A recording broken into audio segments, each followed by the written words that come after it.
The moral of today's episode is be nice to other people. Don't be a bully.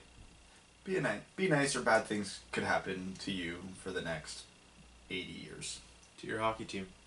Your hockey team will be... Well, we won't spoil it. This will make sense in about 25 minutes to you guys.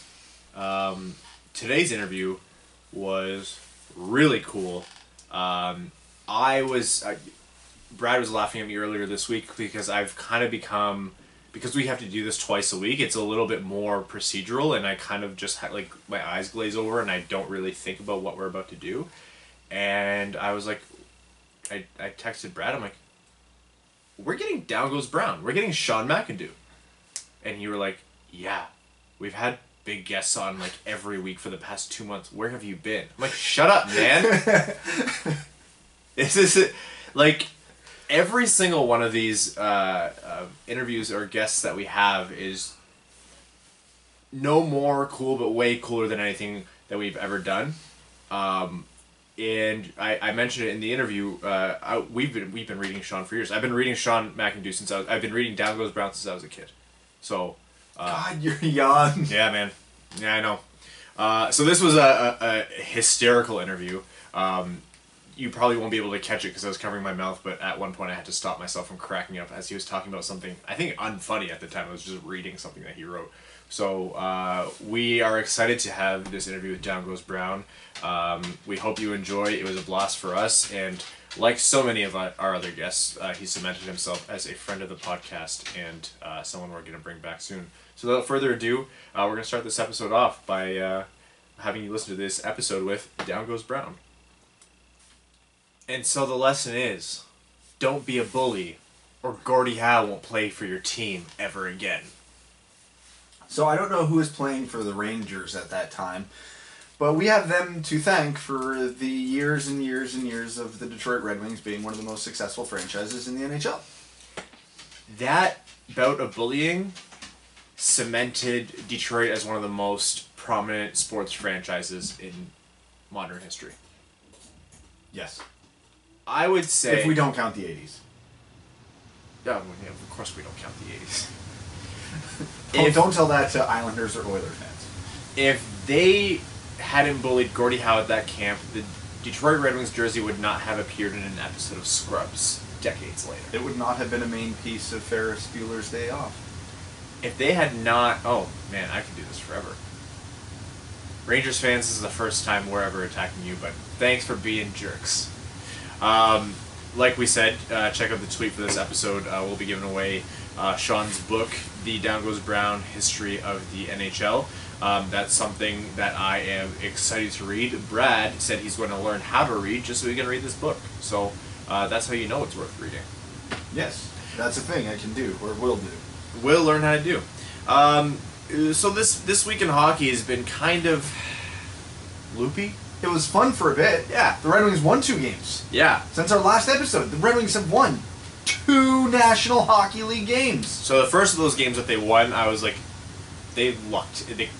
Dallas. It was Dallas. Played awful, and Detroit, all the breaks went Detroit's way, and I was just laughing.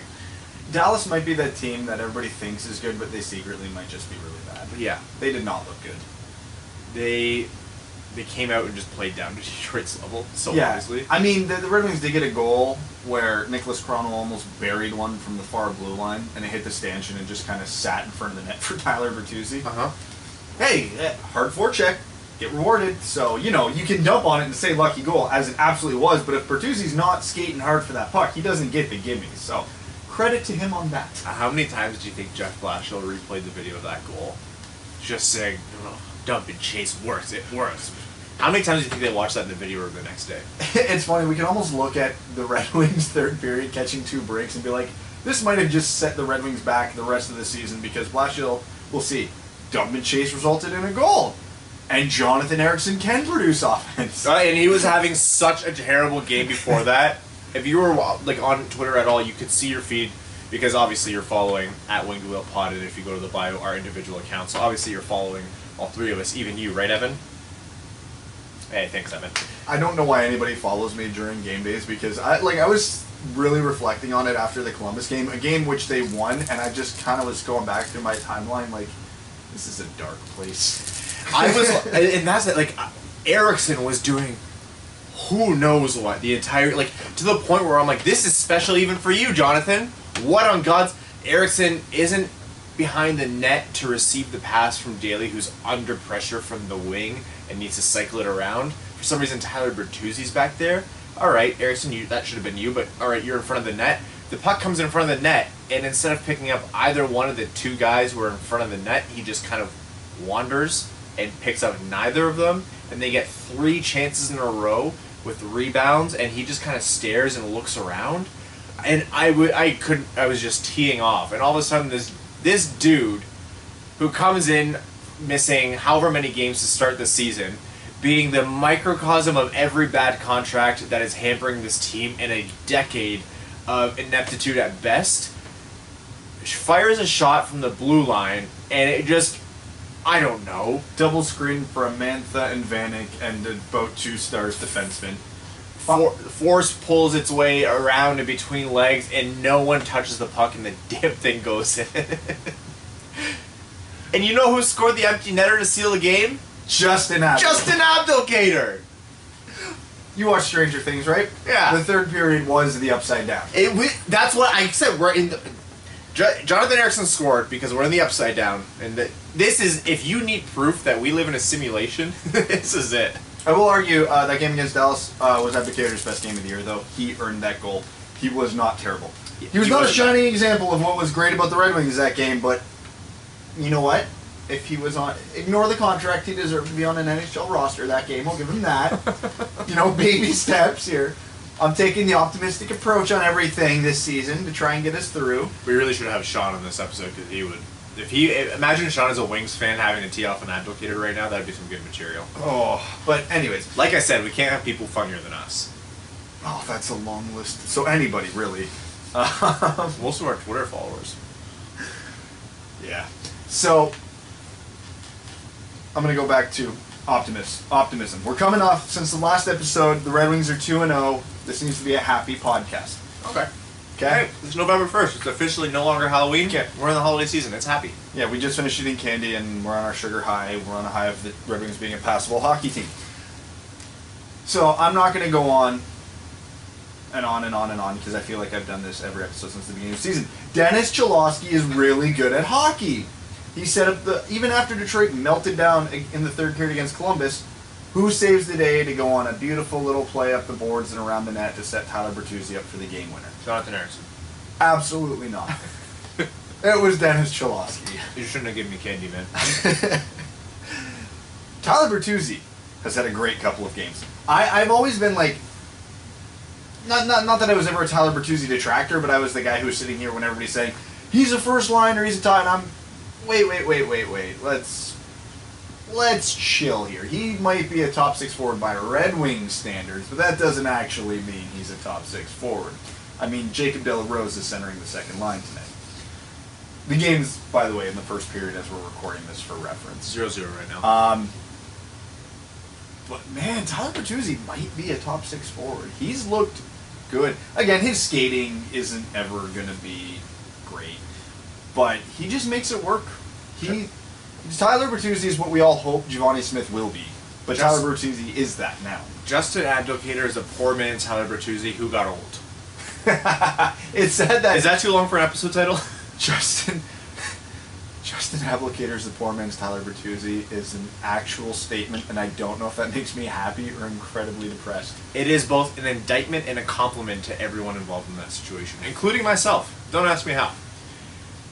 Tyler Bertuzzi, you strip away the context of the team around him and the rest of the season, has had the start to the season that everyone was saying that this promising young player needs to keep progressing the way he has been.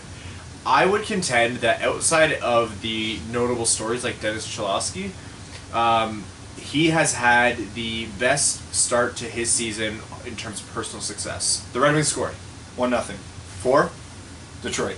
Who scored? It was a power play. Power play scored. Dan Bylsma scored. Dan Bylsma got one, and Marty Firk's keeping his career alive. Marty Firk with his first of the season. Marty Firk. Can I be honest? This is midweek. We can be honest midweek. This is like an after dark episode. I don't have to sugarcoat this. I don't understand the obsession with Marty Ferk. I don't mind him. He's a capable bottom six forward who's got a cannon on the power play. Marty Ferk is an NHL player on the Detroit Red Wings because who the hell else are we going to put there? That's fair. I don't think he shouldn't be on the roster. I'm fine with him there. He's like a net neutral for me on most days. But I'm talking about people's obsession with Marty Ferk being something that he'll never be. I think we're seeing close to his ceiling right now.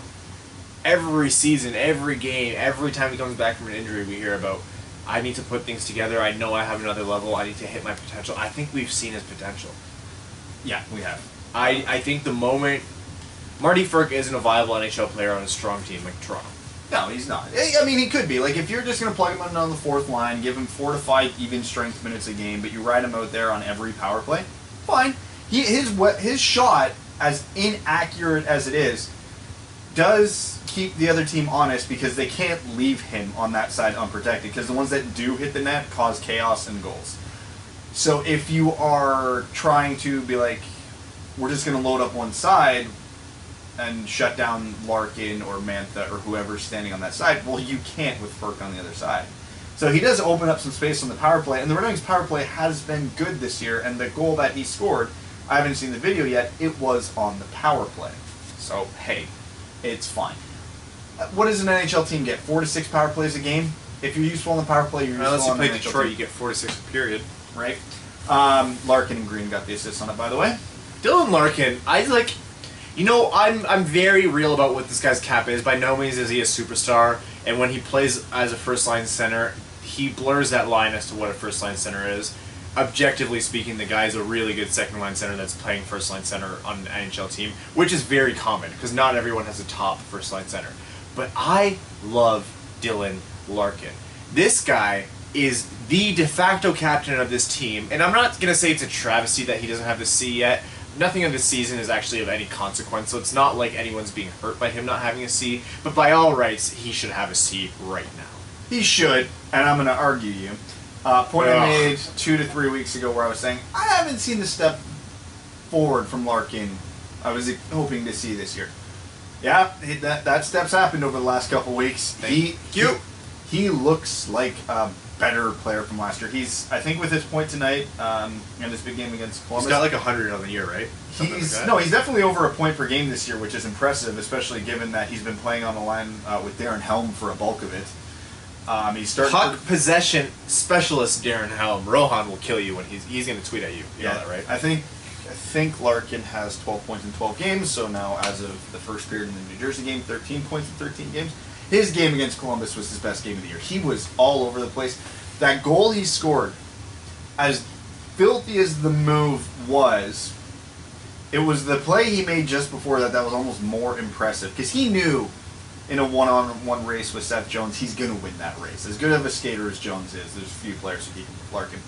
As soon as Jones dove for the puck to just poke it into the corner and deny Larkin the breakaway, he was already on it, knocking Jones' stick out of the way so he couldn't do that. Just the presence of mind to do that in a situation like that and not just let your speed take you.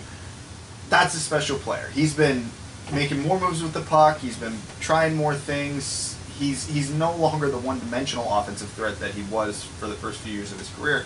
And man, is he good. Max Bultman, who you guys will know, we've had on the show, he actually came to the meetup, writes for The Athletic, Detroit, tweeted out a story that I hadn't heard before, which is like what was done for him by, who did it for him? Glenn Denning, when he joined the team. Dylan Larkin invited Michael Rasmussen to come live with him to better integrate himself into the team, and now that he was going to be staying up full time, so Michael Rasmussen and Dylan Larkin live together. How nice. It's adorable. That's captain material, man. That is, eat your heart out, every other fan of other teams who say he's a second line center. I don't care, that's captain material. Imagine if he had teammates where he would be at in terms of quality skill level. Imagine Dylan Larkin had come 3 years sooner when Datsuk and Zetterberg were still there. Oh, that would be nice. This was a positive week, though, in terms of I'm making fun of his line mates, but Anthony Mantha woke up this week. Anthony Mantha has had, since the focus really shifted to the fact that he was not scoring. He has, what, 2 goals in 2 games? He's got 2 goals in the last 2 games. He had another one that was waved off that Yeah. it was a distinct kick, but in all honesty, he probably should have hit that. He should have just, yeah. To do it. So it was right there, so it should have been a goal. He had another play at the end of the first period against Columbus, 2-1 with Nyquist. Got Bobrovsky to completely bite on the shot, put a beautiful saucer pass over to Nyquist for an empty net, and Nyquist just double clutched it. Like, Mantha, he's still kind of floating a bit more than you'd like him to, but when he's got the puck, you can see that swagger's there again, that confidence to try some things, to get going. So it's good. Rasmussen finally scored his first NHL goal. This one counted. Yeah. And you could tell. Because Advocator wasn't on the ice. Oh, boy. Rasmussen was pumped when that went in and it counted. That was important to him. And I'm glad. I'm glad for both of those guys because, you know, but Rasmussen by no means is someone that we can say, yeah, definitely a 30-goal scorer, definitely should be 25 goals this year. We don't know what Rasmussen is truly at the NHL level, but Anthony Mantha, we're not being homers, we're not being biased, we're not being Red Wings fans when we're saying this should be a 30-goal player. He should be a 30-goal player. You know, he's putting up 27 in a year where he hasn't even put together all of his tools. He's not completely refined, so it's nice to see him turn that on. It's nice to see Rasmussen produce. The article I read about Mantha not having, it's a lot of confidence issues, and he actually sought out a sports psychologist all the way back when he played in the Q, and he's been talking to them quite a bit throughout his entire career, and that's been important. And so, reading that in the middle of one of his slumps, it really inspired some confidence to say, this guy's doing all the right things, and this is just something that happens to players. If he works at it, can tough it through this bad bout with a bad team, you know, be a producer on a bad team and kind of make the best of a shitty situation, he'll get there. We've seen the tools he has. By no means do I think he's Furk or Yurko or one of those guys that has all the talent and just never put it all together.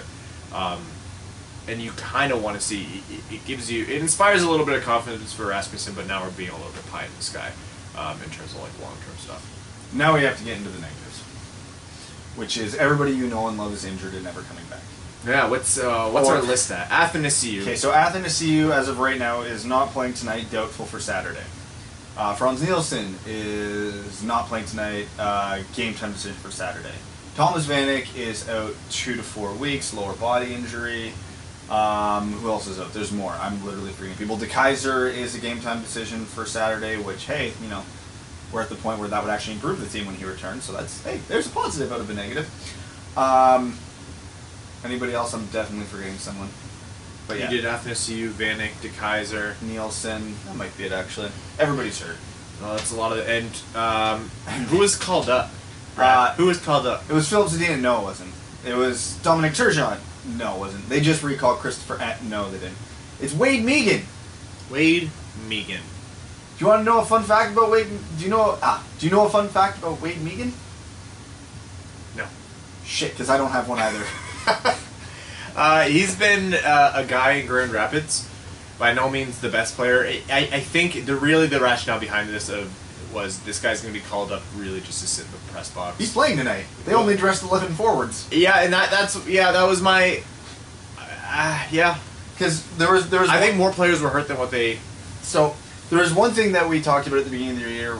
We were wrong and dumb about. So I was very much in the pro keeping Zadina in Grand Rapids, especially now that he's kind of struggling, whoever. But then I remembered, he's in Grand Rapids. We're already burning a year of his entry-level contract. As long as he doesn't play more than 40 games this year, we're not going to burn any of his UFA eligible years. Yeah. So why the hell not call him up, give him a look? Hey, kid, this is what the NHL's actually like, and then send him back. Do it.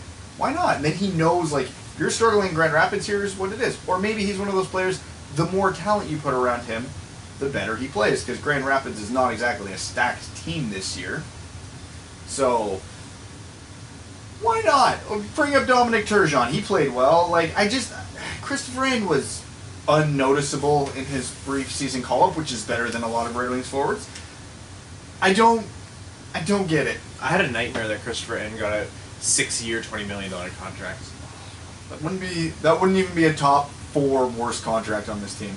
No, but I think that would be the threshold for me to start picketing in front of the LCA with this sign. Not like the guy who's currently there damning me to hell. Oh, he doesn't like me. I laughed a lot at his sign. I only seen him the one time, and he was yelling. What? I couldn't remember, but he was yelling at us. He, sinners, something. I think he noticed I wasn't white and yelled something else. So Christopher, and that contract didn't happen. Sorry to digress. I agree. The why not is there for me. I think that why not factor has to come a little bit later into the season. The thing is, when Zadina comes up, I want him to stay up. And so if we're doing the whole 40 games bit, I'd rather do this latter half of the season rather than call him up and send him down. Red Wings are feeling good right now. 2 wins in a row. The doom and gloom probably isn't around the locker room that will be there for most of the season. I mean, this was a good chance to give him a 1 or 2 game look, honestly. But the game's at home, so it's not like travel would be insane. But they've gone on record. They said they want him to stay up when he's up. And so I actually, knowing that 40-game threshold to make sure that this doesn't count against your UFA years, I don't mind bringing him in 2019. If we don't see him in 2018... I don't mind it either, but like I said, if you give him 3 games before then, just be like, hey, kid, here's what it's like. He'll be pissed. If he comes up and goes... Because he's not thrilled with me. But like, what if he gets a call? All right, Philip, here are your 2 options. We're going to keep you down there till January, or we're going to bring you up for the game Thursday, Saturday, and Tuesday. You in? And then you're going back down Wednesday. He could be like, sure, that's better than 0 games, as long as he knows, after this game, son, you're gone again. This is just your cup of tea. To be fair, I do think what you're saying is a lot more plausible and likely to happen than them keeping him out, especially because on a team starved for talent, you're not going to... Yeah, because you tell Zadina, you're going down on Wednesday. And then if he comes in for those 3 games and puts up like 3 goals and 2 assists, be like, you know what, Philip? Never mind. We're going to let this ride out, see how it goes. Right? Like, it's a no-lose for Zadina then. He knows anything other than being sent down on Wednesday is better than expected. He is still, he's not thriving in Grand Rapids. Also not a great team right now. There's a whole lot of, not great, but whatever. Let's see, what does this season matter going on in the Red Wings organization right now? And that's okay. Like Sean said, it's just hockey. You gotta laugh at it. You gotta laugh through the pain. And then one year you'll have Austin Matthews and John Tavares. Who cares? Yeah. And then, just like right now, we can laugh at the LA Kings, who are somehow worse than the Detroit Red Wings this season. I'm pissed. Legitimately, back off. What's your take here? It's so frustrating. And Florida lost again this afternoon, just to dump on the Red Wings aren't going to finish dead last train. Why does Florida always suck when they shouldn't suck? No, Florida always sucks at the beginning of the year, and then they get really hot in the second half of the season and just miss. They are that team. They are the rocket ship to mediocrity come March and April. Admittedly, 3-4-3 isn't like a devastating record, but St. Louis is second last in the West right now. Yeah, but what's LA, 2-7-1? 3-7-1. Oh. That is, that's 2 fewer points than Detroit. No. And same. I was looking at the wrong team's record. My bad. And Jonathan Quick is now going to be out for what seems like a decent amount of time. Towards meniscus. Yeah, so Jack Campbell, former Dallas Stars 11th overall pick, passed on Cam Fowler for him. If any of you in our fantasy league are starved for goalies, definitely go pick up Jack Campbell. Yeah, you will get a lot of minutes. You'll get a lot of minutes, which is not a category. I repeat, is not a category. Right now, with my goalies, we're in Thursday. I don't have a start yet.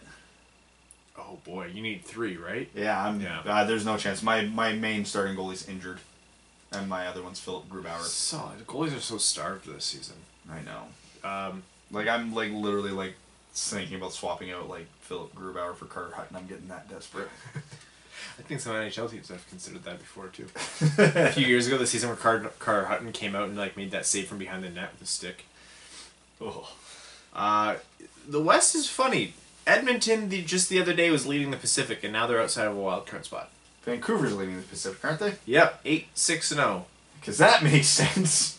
They've given up. They've also have the highest goals against in the Pacific Division. Which, this is the type of chaos I'm here. Because I know there's been a lot of. I was gonna have this topic come up on Sunday, but we're here now. So there's been a lot of talk going around the hockey Twitterverse that maybe the NHL should go to a soft cap. as a fan of a team who would throw infinite money at players, I'm still against this. I love this hard cap. It does create parity. Some people say, yeah, but you still have super teams. There's always going to be super teams. But under a hard cap, you get circumstances where the Vegas Golden Knights, an expansion team, go to the Cup Finals. You get the Vancouver Canucks leading a division. You get the Montreal Canadiens not being catastrophically bad somehow. You get the Ottawa Senators not being catastrophically bad somehow. You can get a team like the Anaheim Ducks going from great 2 years ago to being almost historically bad in terms of shot metrics. This as a team, a fan of a team who sucks right now, the way the NHL is currently structured gives me hope that in 2 years we might not suck. I read the article from Katie String on The Athletic. Interesting, expose on the cap and that whole bit. And I don't think she disagrees with this, and the article is definitely worth a read.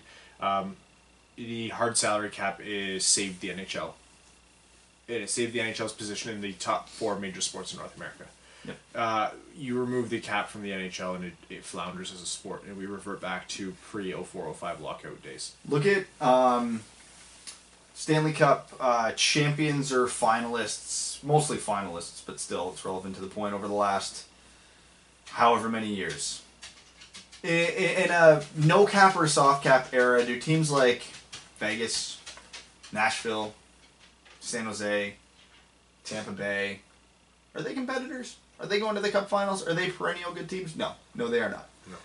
But in a league where you can only spend so much, and even the middle to small market teams, hey, we can spend that much, and then they're on the same level as everybody else, you get this wonderful world of whatever the hell this is. And I'm here for it. I hate going into a season going, again, it was like the NBA. What was it? 4 NBA Finals in a row. The Golden State Warriors versus the Cleveland Cavaliers. How can you watch that league unless you're a fan of one of those two teams? I love basketball. I cannot watch the NBA. I know I've made this point on this podcast before, but as far as basketball goes, I'm a Raptors fan. Wait. Probably the best team in the East, and I don't care because they don't have a chance. They are not going to win the title unless Steph Curry, Draymond Green, and Kevin Durant all get simultaneously injured at the right time in June. Clay broke the 3-point record because they decided to furk around and give him the ball for 3. Was it 52 points? They had 92 points as a team at half. At half. What? They were on pace for 184 points. They had to let up. Clay broke the 3-point record with the greatest shooter of all time passing it to him, knowing full well that he will later break the 3-point record if his coach let him play 4 quarters. This is not a league I can get behind. I can't. Kevin Durant ruined the NBA. Kevin Durant is a snake that ruined the NBA. And Kevin Durant, I know you're listening to this, and I know you're going to tweet at me with one of your alt accounts. You ruined it, you snake. Let's play a fun hypothetical. Let's say the NHL gets rid of the hard cap. Who's the superstar that ruins the NHL? Who's that guy? Erik Karlsson. I don't think Karlsson would be that guy. That's just, he'd be that guy. Doughty would have gone. He'd be that guy out of opportunity. I'm talking about the guy who's played on a pretty good team, but never got the cup. John Tavares would go to Toronto. And then would jump ship. I could see Tavares being that guy. Artemi Panarin. He's already doing it. Where would he go? Whoever the best team is. So right now, if he'd be the guy that would jump ship Columbus next thing and be like, Pittsburgh, what are you offering me? See, that's a hard hypothetical because you would have to give it 5 years before the hypothetical would be any fun. Because the teams right now are built where one superstar being added doesn't change much. Oh, no, I get it. But if you gave any team... That's how effective the cap is. That's how much I love it. Because if you gave any team right now $10 million in extra salary, they wouldn't be that drastically different. They might be able to add, do a Chicago Blackhawks without having so much black magic involved. But they wouldn't be there'd be no one close to Golden State. No, well, in the NHL there probably would be, because you got to even think of how it would affect not just how free agency works, but how pre-free agency works. How many times do you see a prominent RFA, like this past summer, Tyler Seguin, signed his 8-year extension with the Dallas Stars? Yeah. Do you think there is a superstar on the planet who's going to sign an extension before industry? They'd be like, no, I'm going to go talk to the teams because the Red Wings might offer me 8 years at $19 million a year. Yeah. Right? It's just not going to There's no way. I would never in my right mind sign a contract before I hit unrestricted free agency. Because even if Sagan knows he's taking a bit of a haircut signing with Dallas as the structure is now because going to the open market, but he's like, yeah, but I'm going to be making $88 million, wherever it is.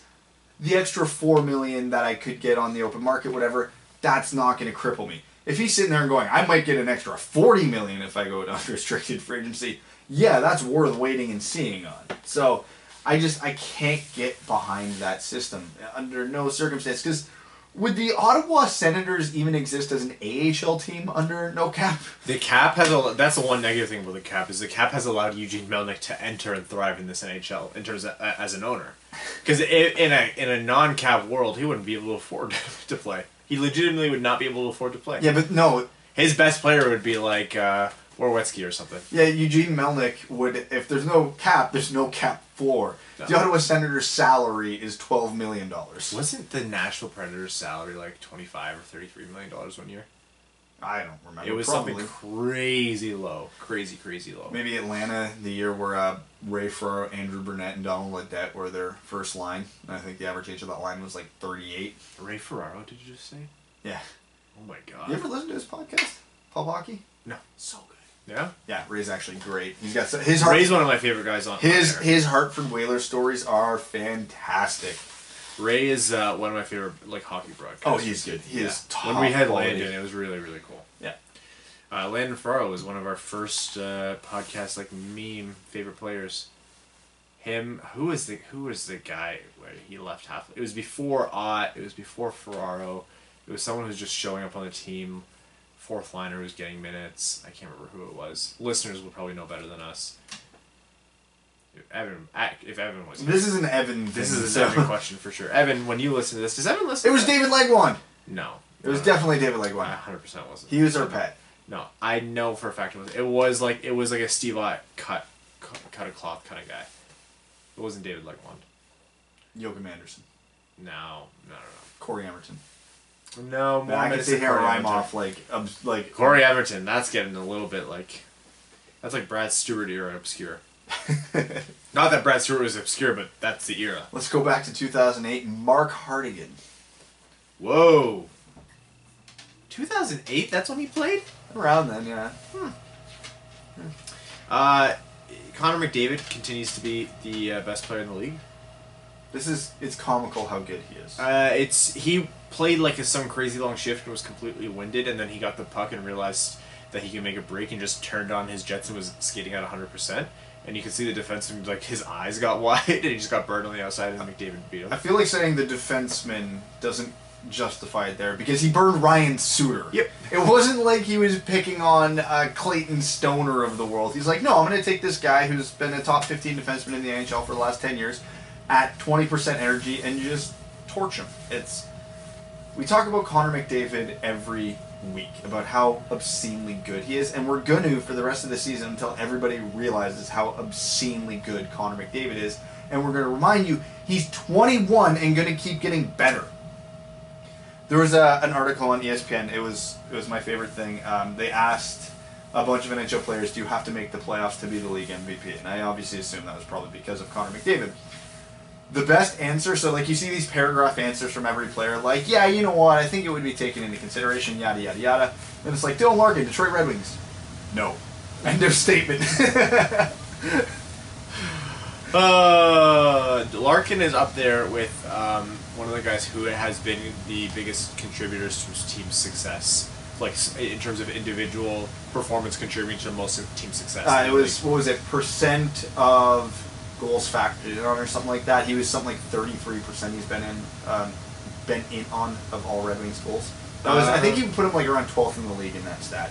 I know again, Red Wings not saying much, but still it's impressive nonetheless. Well, he had 12 points coming into today with 30 goals for. That's well over a third. Yeah, it's about 33%. That's what I said. Well over a third. So it's more than 33. Is it? Yeah. Let's do it. And then he's on this one tonight, too. 12 divided by 30. That's 40%. 40% of goals that Larkin was in on. Look at that guy go. I know. That's not good news. The fact that Detroit's only scored... Detroit has by far the worst goal differential in the East. No, wow. Philly, -13. Wait, wasn't Detroit like negative 20 something? Negative 16 going into tonight. Ooh, 2 wins, getting us going. Yeah, second worst in the league. How is And Philly LA. not traded for a goalie yet? I Honestly. don't know. I don't know. It's the Philly way. We have a slightly used Jimmy Howard. I have Columbus is probably itching to get rid of Bobrovsky at this point. Can you imagine Columbus sending Bobrovsky back to Philly? I know, that'd be so funny. Who would they get in return for a 1-year Bobrovsky? You get it first for him. For a year? Yeah. Well, look at what a normal rental goes for at the deadline, right? Like I could see a quality, second. A quality player goes for a first and a half-ass prospect. Sergei Bobrovsky is a quality player. He would go for a first and a half-ass prospect. All right. Well, we did have the Down Goes Brown interview, and we did just kind of talk hockey. This was a good one. I like just talking hockey sometimes. Just seeing where the episode takes us. Some things. One thing that was reported today: Slava Voinov has officially applied for reinstatement. Whatever team signs him should be relegated to the AHL. If the NHL even approves him, they're gonna have a lot of shit to deal with. Yeah, it's like Austin Watson kind of aggressively pushed his drunk wife and got 20-something games, and then it was reduced, and we were all rich. Slava Voinov put his wife's face through a TV, among other horrifying things, that he was convicted of, or whatever the plea was, to the point where they deported him out of the country. Yeah. And he This laughed is about it in not Russia. on the same level as Austin Watson for those who are comparing. Not all crimes are created equal. Yeah. It was bad. It was bad. And they're doing a fact-checking campaign. Let me tell you the facts. He's not coming back. That's 2 episodes in a row where I've done that. Here's the thing, though. He might come back. I have zero faith in the NHL to not approve him, and I know there's enough desperate hockey teams out there that would be like, hey, everybody deserves a second chance, is what our PR department's going to say. Not everyone. Ballsy move by going up to even apply for reinstatement. Well, I mean, if you're going to be enough of a dickhead to laugh about it during a Russian interview because you think no one is going to translate that, you're going to be enough of a dickhead to apply thinking that you're able to come back. We're going to head over to our overtime segment, which, of course, for our midweek episode is exclusive to Patreon patrons. And on a happier note, we're going to start with these beautiful people who support the show. You guys make this what it is, and we are happy to read out your questions on Air Guaranteed. Joseph Craig says, since last episode, I really started wondering what happened with the Griffins since Blashill was promoted to the NHL, and what they were like before him as well. I have such a hard time watching games with him behind the bench. I find myself listening to more games than watching. When I have watched, man, Chalowski has looked amazing. The Griffins did well under Blashill. You got a Calder Cup. He got a Calder. He did a good job coaching a talented squad that did need direction because they had a good mix of young talent that needed that direction and older guys to fit into the team. Blashill by no means had any indication that he would be this unsuccessful as an NHL coach. He was very. There were a lot of people who weren't crazy to say that moving from Babcock to Blashill wasn't necessarily that terrible of a thing. And then it is worth noting that Blashill left and the Griffins under Todd Nelson continued to be good and also won another Calder Cup. Yeah. So it's not all him. It's not all him. But he did do a good job. Yeah. He was good enough to not ruin a good thing. He was the Chris Osgood of AHL coaches. Ooh, boy, that's painfully accurate. Kaylin Wood says, Larkin, a boy possessed, especially in that Blue Jackets game. So fun to see. Anyways, what was the main show you watched as a kid? I was talking with a coworker today about it, and it was all pretty much the same. Teenage Mutant Ninja Turtles, Doug, Saved by the Bell, etc. Curious if it was similar for you fellas. Side note, Donatello is the best turtle. Don't at me. Obviously, he's the best turtle. Yes. I watched a lot of Hey Arnold. I watched a lot of Arthur. I got a ton. Simpsons was in the 90s. Popular Mechanics for Kids. Ooh, Alicia Cuthbert. Yeah, I was going to say starring 8-year-old Alicia Cuthbert and Jay Baruchel. Yeah. Who'd have thought they'd have careers? But hey, here we are. What was it? Breaker High? Screech Owls. I love Screech Owls. I remember that one, but Yeah. I think that kind of came out as I was kind of like... It's like a teen hockey detective series. It was based off of the book series. Yeah. What did I watch a lot of? I watched this show, and this wasn't when I was like a kid. I was like 12 or 13 when I started watching this. But when I came home, I always put on Discovery or something, and it would always be Mayday. It would be stories about like recreations of plane crashes, and so I know so many intricate details about what happens to planes. That was like me with weather documentaries. Yeah. I know way too much about tornadoes, volcanoes, and earthquakes. Yeah.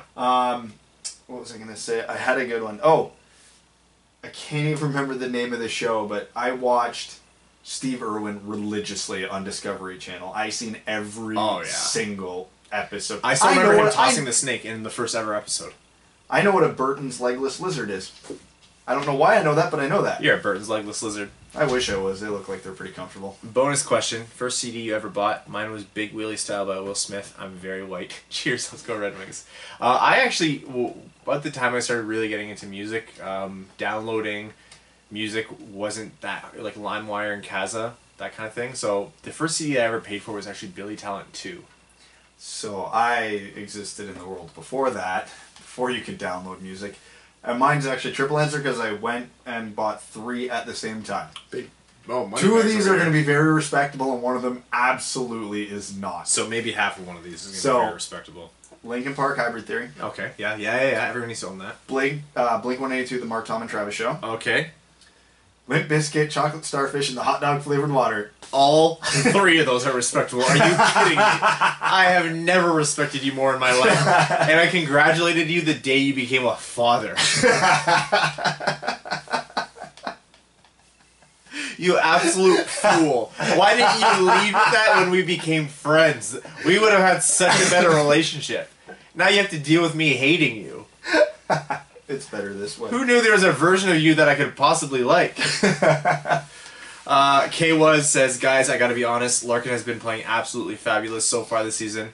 I got into a discussion with my brother about whether or not he deserves the captaincy. So apparently when we've been saying captaincy, people are saying, are you saying captain's C or captaincy? We're saying the latter, captaincy. Yes. C-A-P-T-A-I-N-C-Y. No, we've been interchanging between both of them. Yeah. So it's just like, up to you to figure out when we're using which. It's like our running bit where we've been saying worst case Ontario very casually. Yeah, and Toronto Maple Leaf superstar John Tavares. He doesn't think so, but I do. Please tell my brother why he's wrong and should feel bad. Hey man, you shouldn't listen to strangers and let them tell you how to think or feel. Like, you're allowed to have your own opinions, but you're wrong and you should feel bad. This man's a captain. I'm gonna dumb down this argument to the bare basics. You're good at that. Who the hell else are you gonna give it to? Nobody, like they're doing right now. It's nobody or Larkin. Those are your reasonable options. Ian says, on the Columbus broadcast, one of the commentators said, Howard is a great goaltender. Is Howard a great goaltender? Howard's a good goaltender. At his peak on a good team, Howard sometimes played like a great goaltender. He was at .915 to .920 save percentage when the Red Wings were decent in front of him. That's above league average. There were some years where he did drag the team to the playoffs. Yeah, so he's good. I wouldn't say great. His good years he was top half of the league, but he was never top 5. Maybe there's a couple years he cracked the top 10. Other years when the team's been devastatingly bad, he's obviously been in the bottom half of the league. Let's not forget, though, Jimmy Howard was a USA Olympian at one point, so that's saying something because it's not exactly like the U.S. is devoid of good goaltending talent. He played with Ryan Miller and Jonathan Quick. Yes, I believe that was the... Dan Bell says, hey guys, first to address the chicken wings question last episode, I agree the drums have more meat, but I prefer the wings. I grew up in Buffalo, New York. Yes, I was there for all 4 Super Bowl losses. Eat your heart out, Brad. I was alive for those 2. So wings were a part of life. Side note, if you use more than your index, middle finger, and thumb to eat wings, you're doing it wrong. It's not two-handed food.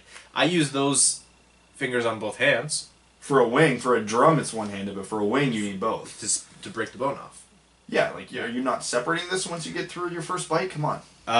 First CD I remember buying was Green Day's Dookie. Still a great CD. Thirdly, you both sound identical. It took me 6 months to determine who's talking. Lastly, Larkin is fun to watch. Hardest working player on the team. Just give the guy the C already. Thanks, gents. Cheers. Okay, the person typically reading out overtime questions. Not that is the one consistent thing where I can say that is always me. This is Ryan. The person who sounds stupid and annoying and ugly, and his arms definitely aren't bigger than mine, is Evan. The guy who laughs right now, Brad. This is, well, I mean... I'm Brad. That's Brad. I'm the one who angry tweets. We both kind of angry. I do it a lot more, though. A lot of mine is like... A lot of my tweets are actually, like, self-deprecating, like, dry... It's almost like a very dark, way less funny version of how McIndoe tweets. I've been trying to live through GIFs because, I mean, it lightens the mood. I sometimes think, if the Red Wings were good, I wouldn't have as many followers as I do because I tweet to vent. When the Red Wings do good things, I still point it out, but it's not nearly as often. Crystal and I actually feel bad about your self-esteem, so we buy you a few, like, Russian bot followers every day. That explains so much. Speaking of which, can you get them to cut me a deal? They're like, shipping for the mail order bride is insane. God damn it. So any dumbass jokes like you're like that's Brad. If you guys can give us some feedback, we had the suggestion to use each other's names a lot more often. That is definitely something we can do. It doesn't come naturally for like a conversational podcast, so we'll have to work at it, but like any good thing, it's going to take a lot of hard work and I'm going to complain about it. Thanks, Evan. On to the next question. Don't do that to them. Andrew Schweeman, who I believe is a new patron. If you're a new patron and you're commenting, let us know because I want to recognize you. Like Andrew Schweeman, new patron. Thank you so much. He says, "Holy jumpin', can we just give Larkin the C now and get it over with? What a game in Columbus. Although I enjoy the victories a lot more this season, a part of me does not want us to string too many together. Is that wrong? When you're tanking and Jack Hughes is at the end of that tank, no, it's not wrong. And don't worry, this team won't string too many together." And remember, you're just by finishing dead last, you only have a 1 in 4-ish chance to actually get the first overall pick. So over the last, 5 years, only 2 teams who finished dead last actually got the first overall pick. So if we're in like the bottom 4, we're still there. We're still fine. Yeah, and the dead last team won the first overall pick last year. So mathematical odds dictate they won't for another 4 years or 3 years. So, let's take that approach when the Red Wings win. And when the Red Wings don't win, the team that finishes dead last always gets the first overall pick. 100%. Also, is there any reason the Wings did not call up a forward before Wednesday? I'm not a fan of 11 forwards and 7 defensemen. I thought the main value of Witkowski is he can play both. Why not move him up at least? Anyways, love the podcast. Keep up the great work. The main value of Witkowski is to hold a roster spot without actually having to put him on the ice. He is the closest thing to a warm body, like being used literally, as I've seen in the NHL. If you want the definition, the literal definition of he's a good guy in the room, it's Luke Witkowski. And the Red Wings realize that, so they like having him around the room. But they don't want him anywhere near the actual ice surface, so... Adam Flett says 2 wins in a row should lighten the pot up a little. Agree the Wings are finger food. Agree above, Wings are finger food, not hands. Drumsticks for me, though. No question this week, just an idea. I love the pre-draft pods with the prospect highlights, and see now you're incorporating that again weekly. But wondering if a monthly Red Wings prospects update could be a goer. That must be UK slang. Anyway, beers, wings, and the Wings tonight in the UK as they're on at a reasonable time. # Let's Go Red Wings. That's actually an interesting idea. We do have our monthly episodes which are coming for the patrons. Well, and that's next week, by the way, the Patreon-only episode. Is it? I think it is. Didn't we say? We said we were going to do the last week of the month, and I think we switched it to the first week of the month. We had to sort it out. Technically, it's November 1st today, so that kind of almost qualifies as both. Keep your eyes posted. Yeah, we'll figure that out. We're touchy-feely. And, I'm going to start doing the prospect reviews soon. And then, I don't know. Yeah, maybe we'll do, take one of the weekday episodes if we don't have a guest lined up or something, and just be like, okay, here's how the Red Wings prospects are doing. Because I'm not going to do an episode based on prospects just for this upcoming episode, because, like I said, soon enough we're going to start talking about all of them each episode. They're all playing on the team, really. Yeah, right? Speaking of which, Jared McIsaac and Joe Valeno are doing very, very well. Yeah, they're both crushing it. They're both looking like studs right now. And with that is our midweek episode. We had... the dogs and Mika just got home. We want to... Oh boy, they are going off. I want to first, before we sign off, recognize everyone who listens, everyone who subscribes to us, however you get your podcasts, hitting that subscribe button, whether it's #doing the thing on Spotify for the Wing Wheel Pod, I think it's follow, subscribing on iTunes, however you get your RSS feed, that's huge for us. Leave us a rating on iTunes. It does wonders for us. If you're a Patreon patron, thank you so much. All of our name level sponsors, especially thank you: Andrew Hassenfratz, Sean Levine, Stan Olson, Ryan Lewis, Arjun Shanker, Clayton Van Dyken, Langabeer, Derek Shippert, Caleb Wood, Charlie Elkins, Dan Bell, and Hanley. Thank you guys so much. On Twitter, @WingedWheelPod, follow it. And then the next step, you gotta do this one. Go to the bio. Those 3 accounts listed there. Your host of the show. Myself, Ryan, Brad, speak. Yes. Evan, no, that's usually what Evan says. But Evan's not here today. Follow us. Engage with us on Twitter. We're on Twitter way too much. Actually, our Twitter accounts are really representative of how this podcast goes. Evan just retweets. Yeah, he does. I rant. You're snarky. Yeah, that is a good take. You're very reasonable today, Brad. I don't like it. I'm going to drive home and really think about that.